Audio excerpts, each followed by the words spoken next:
top stories, viewing period begins as the body of the late Vance Amory lies in state. Youth parliamentarians awarded in Grenada, and officials walk out of G20 meeting over Russia's participation. Hello and welcome to the ZIZ Midday Newscast. Today is Thursday, the 21st of April, 2022.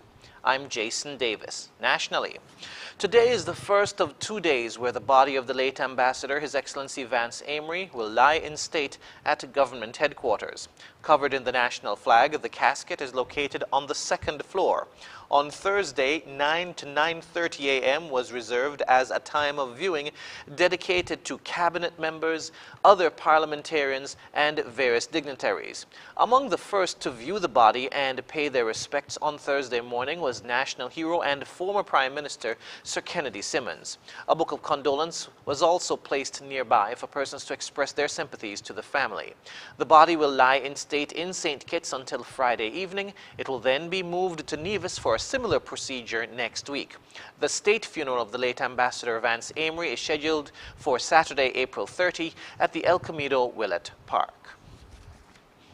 Asset recovery is one of the many duties of the Royal St. Christopher and Nevis Police Force, and according to police officials, it involves seizing and confiscating assets acquired by individuals as a result of crime.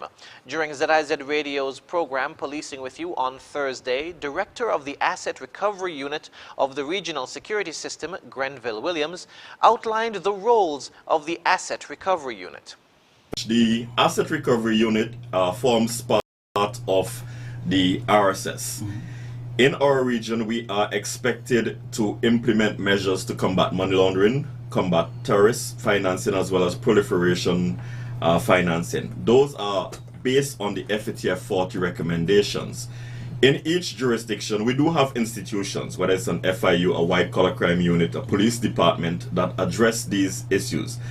But what the RSS offers is a center of excellence where you have a team of lawyers, you have a team of financial investigators, you have a team of administrative staff who brings a wealth of experience in dealing with asset recovery, financial investigation, money laundering, proliferation financing, terrorist financing, and we are able to cascade that experience throughout the 7 member states of the RSS. How do we do that? We offer a number of opportunities: capacity building and development, training for persons in the law enforcement and criminal justice sector. We offer assistance in strengthening the legislative framework, amending legislation, upgrading legislation, legislative reform.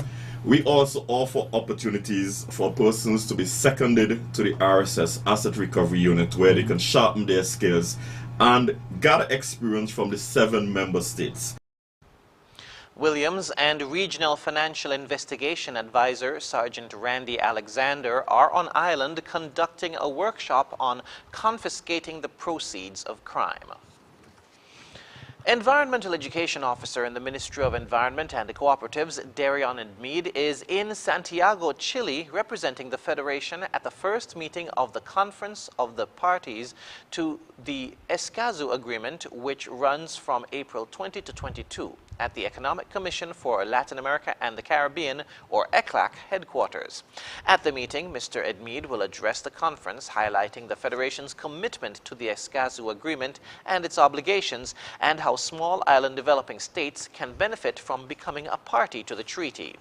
The Escazu Agreement, which emerged from the 2012 United Nations Conference on Sustainable Development, is a regional treaty that entered into force on the 22nd of April 2021.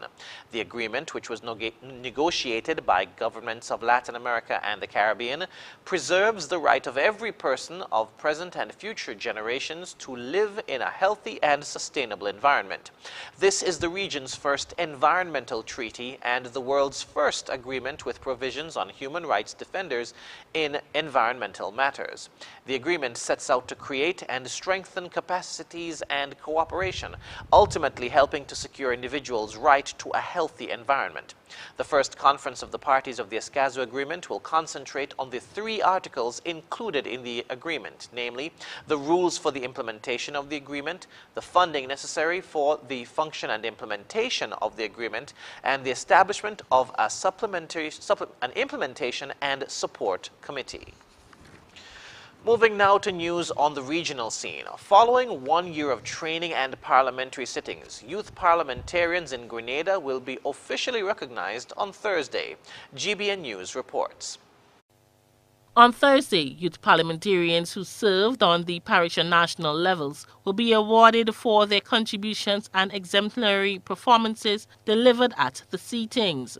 The award ceremony and dinner will be held at the Grenada Youth and Cultural Center. The Youth Parliament serves as a mechanism to involve youths in debating the present situation faced by young people and, by extension, the country. The National and Parish Youth Parliament is a national discussion platform provided by the Division of Youth Development to encourage young people to become vocal through active debates.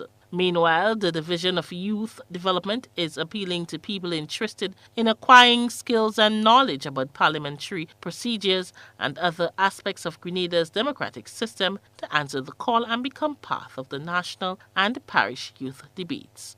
For GBN News, I am Rena Pett Thomas reporting. Antigua and Barbuda is hosting a stakeholder workshop to assess how the response measures to climate change are impacting societies in Latin America and the Caribbean. The event is taking place at the John E. St. Louis Finance and Conference Center. Jamie J. Roche reports. The stakeholders are meeting virtually and in person at Sir John E. St. Louis Finance and Conference Center for the 3-day seminar which began Wednesday. The United Nations Framework Convention on Climate Change team and the International Labour Organization have organized the sessions for Latin American and Caribbean stakeholders. Paris Agreement, the region has been implementing measures to combat climate change. It is vital now to assess how these response measures have been impacting the countries environmentally, socially, and economically. This will help countries identify and implement policies that work best in their situation. This is imperative that countries be equipped with the capacity to conduct these own assessments. Assessments have to be part of the policy planning itself. This planning must consider that some jobs will become obsolete as part of the transition to a net zero society. At the same time, the transition will create even more jobs. The task then is to ensure there's a just workforce transition. Just transition to ensure that where persons in particular sectors are provided the ability and capacity to transition or take advantage of the opportunities that a transition can bring. That's why it's important for stakeholders to gather in this forum to share and develop best practices and solutions. At the end of the day, everyone may not benefit equally from a transition to net zero, but the transition is needed if the world is to combat the worst effects of climate change. Jimmy J. Roche, ABS News. Internationally, top finance officials from the United States, Canada, and the United Kingdom have walked out of a meeting of the Group of 20 Major Economies, or G20, in protest of Russia's continued invasion of Ukraine. The incident came amid the International Monetary Fund and World Bank spring meetings in which finance heads gather to tackle the world's most pressing issues. Al Jazeera's Mike Hanna reports from Washington, D.C. It may be largely a virtual meeting, but there's still hustle and bustle outside the IMF's headquarters in downtown Washington, and their sharp focus on one dominant theme, that Russia's invasion of Ukraine has an economic impact far beyond those two countries alone. Compared to our January forecast, we have revised our projection for global growth downwards to 3.6% in both 2022 and 2023. This reflects the direct impact of the war on Ukraine and sanctions on Russia, with both countries projected to experience steep contractions. The growth outlook for the European Union has been revised downward by 1.1 percentage points due to the indirect effects of the war. Sanctions have a two-way impact. The World Bank has suspended operations in Russia, but the financial damage to the Putin government is offset by the fact that it continues to retain $120 billion that were owed to international banks, money that's unlikely to now be returned. And while some Western leaders are seeking to expel Russia from the IMF, there is simply no mechanism to do so. The IMF's Articles of Agreement do not mention expelling a country for waging war.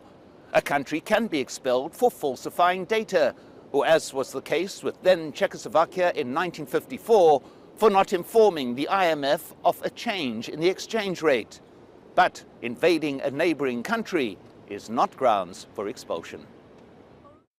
Financial leaders from the US, Canada and the UK boycotted a virtual meeting with Russia's finance minister on Wednesday. But at risk in this process of isolating Russia is the entire global economic order, in particular the future of the group of 20 nations, the G20, which has played a dominant role in rebuilding the world's economy since the recession in 2008. That organization is unfortunately defunct now, with Russia being isolated from the global financial system and China trying to play both ways. So there is no global economic coordinating mechanism, and that means countries will try to retreat and protect their own finance as much as possible. And that is precisely the type of dangerous unilateral action the IMF and the G20 within it was formed to prevent. Mike Hanna, Al Jazeera, Washington. Rapper A$AP Rocky was taken into custody in connection to a November 2021 shooting as he arrived from Barbados to the Los Angeles International Airport. More in this Reuters report. U.S. rapper A$AP Rocky was taken into custody Wednesday in connection to a November 2021 shooting, just after touching down at the Los Angeles International Airport, NBC News reported. Los Angeles Police Department officers and U.S. Immigration and Customs Enforcement detained the artist who arrived on a private plane from Barbados, where he was vacationing with his girlfriend, international music star and cosmetics and lingerie mogul Rihanna. Police in L.A. were investigating Rocky, whose real name is Rakeem Mayers, for his possible involvement in a November 6th shooting in Hollywood. The victim told police that Mayers shot at him 3 to 4 times and a bullet grazed his left hand, according to a police report, NBC News reported. A lawyer representing A$AP Rocky and a Los Angeles police spokesperson were not immediately available for comment. In January, Rihanna announced she was expecting her first child with A$AP Rocky. And now for the weather. Current conditions are fair skies. The temperature for today is 29 degrees Celsius or 84 degrees Fahrenheit. Winds are a gentle breeze of 12 miles per hour from the east-northeast. Seas are moderate with waves of 4 to 6 feet. The weather forecast in St. Kitts and Nevis for today and tonight will be partly cloudy with a 20% or slight chance of showers. Sunset today will be at 6:28 p.m., sunrise tomorrow at 5:52 a.m. And that brings us to the end of the ZIZ Midday Newscast. Join us this evening for these stories and more in detail. Thank you for tuning in. I'm Jason Davis.